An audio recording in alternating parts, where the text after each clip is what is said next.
Supreme court की एक landmark judgement के बारे में। Supriyo versus union of India 2022 के केस में एक रिट पिटीशन फाइल हुई थी सेम सेक्स मैरिज को लेकर। उसी से रिलेटेड एक लैंडमार्क जजमेंट आज सुप्रीम कोर्ट ने सुनाई है और उसी जजमेंट को हम आज पूरी तरीके से देखेंगे कि आखिरकार उसमें चीफ जस्टिस ऑफ इंडिया और बाकी जजेस ने क्या कहा है। ये जो रिट पिटीशन थी वो सेम सेक्स मैरिज को लेकर थी। सेम सेक्स मैरिज को वैलिड करने के लिए एक रिट पिटीशन सुप्रीम कोर्ट में फ़ाइल की गई और ये मांगा गया कि सेम सेक्स मैरिज को वैध करना चाहिए, उसको वैधता प्रदान करनी चाहिए।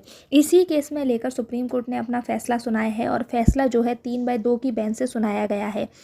यहाँ पर सुप्रीम कोर्ट ने जो भी सेम सेक्स मैरिज है उसको मान्यता देने से इनकार कर दिया है। यहाँ पर सुप्रीम कोर्ट ये कहती है कि ये हमारा अधिकार क्षेत्र नहीं है, यानी कि सेम सेक्स मैरिज के ऊपर कोई भी कानून बनाने का अधिकार लेजिस्लेचर का होता है, ये पार्लियामेंट का काम है, सुप्रीम कोर्ट का नहीं।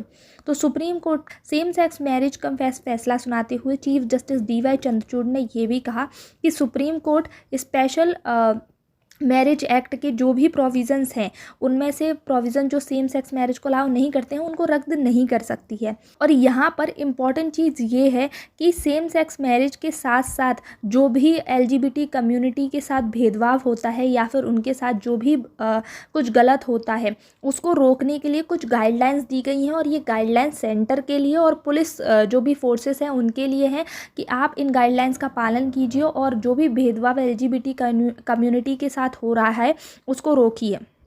CGI ने यहाँ एक बहुत इम्पॉर्टेंट अधिकार दिया है जो भी सेम सेक्स कपल हैं उनको कि वो बच्चा गोद ले सकते हैं।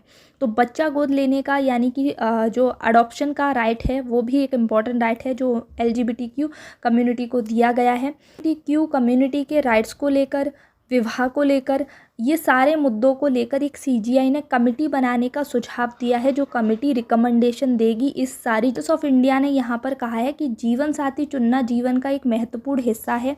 साथी चुनने और साथी के साथ जीवन जीने की क्षमता जीवन और स्वतंत्रता के अधिकार के दायरे में आती है। जीवन के अधिकार के अंतर्गत जीवन साथी चुनने का अधिकार है। LGBTQ समुदाय समेत सभी व्यक्तियों को साथी चुनने का अधिकार है। CGI ने कहा कि राज्यों, केंद्र शासित प्रदेशों को ये सुनिश्चित करना होगा कि इंटरसेक्स बच्चों को उस उम्र में लिंग परिवर्तन ऑपरेशन की अनुमति ना दी जाए जब वे इसके परिणाम को पूरी तरह नहीं समझ पाएं। CGI ने ये भी कहा कि यहाँ ये कहना सही नहीं होगा कि सेम सेक्स सिर्फ अर्बन तक ही सीमित नहीं है। ऐसा नहीं है कि ये केवल अर्बन एलीट तक सीमित है। ये कोई अंग्रेज़ी बोलने वाले सफ़ेद पोश आदमी नहीं हैं जो समलैंगिक होने का दावा कर सकते हैं, बल्कि गांव में कृषि कार्य में लगी एक महिला भी समलैंगिक होने का दावा कर सकती है।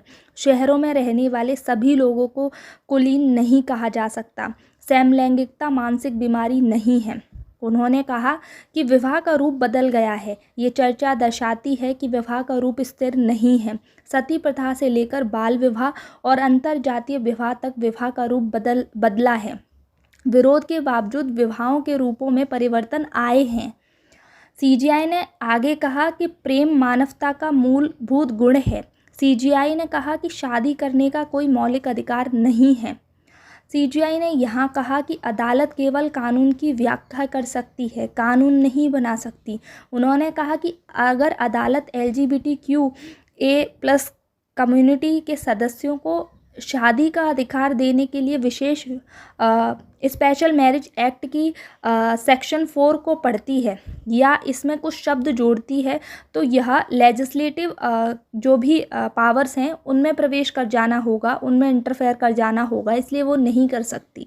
CGI ने कहा कि जो पार्लियामेंट है और स्टेट लेजिस्लेचर है वो विवाह जो भी है, शादी है, मैरिज है कि नई संस्था बनाने के लिए बाध्य नहीं कर सकते हम उन्हें। स्पेशल मैरिज एक्ट को सिर्फ इसलिए असंवैधानिक नहीं ठहराया जा सकता क्योंकि ये सेम सेक्स मैरिज को मान्यता नहीं देता। क्या स्पेशल मैरिज एक्ट में बदलाव की ज़रूरत है, ये पार्लियामेंट को पता लगाना है और अदालत को विधायी क्षेत्र में प्रवेश करने में सावधानी बरतनी चाहिए। CGI ने यहाँ पर जो भी केंद्र सरकार है और राज्य सरकार है उसको कुछ निर्देश दिए हैं और उनमें जो भी सेम सेक्स मैरिजेस हैं और LGBTQ कम्युनिटी है उनके खिलाफ़ जो भी डिस्क्रिमिनेशन हो रहा है उसको रोकने के लिए कमेटी बनाने के लिए कहा है और गाइडलाइंस जारी की हैं। उसके साथ साथ इसके ऊपर एक कानून बनना चाहिए, इसके लिए भी उन्होंने बात कही है। मैरिज पर सरकार का स्टैंड क्या है? सेम सेक्स मैरिज को लेकर जो सेंट्रल गवर्नमेंट है उनका ये कहना है कि इस मुद्दे पर कानून बनाने का हक सरकार का है।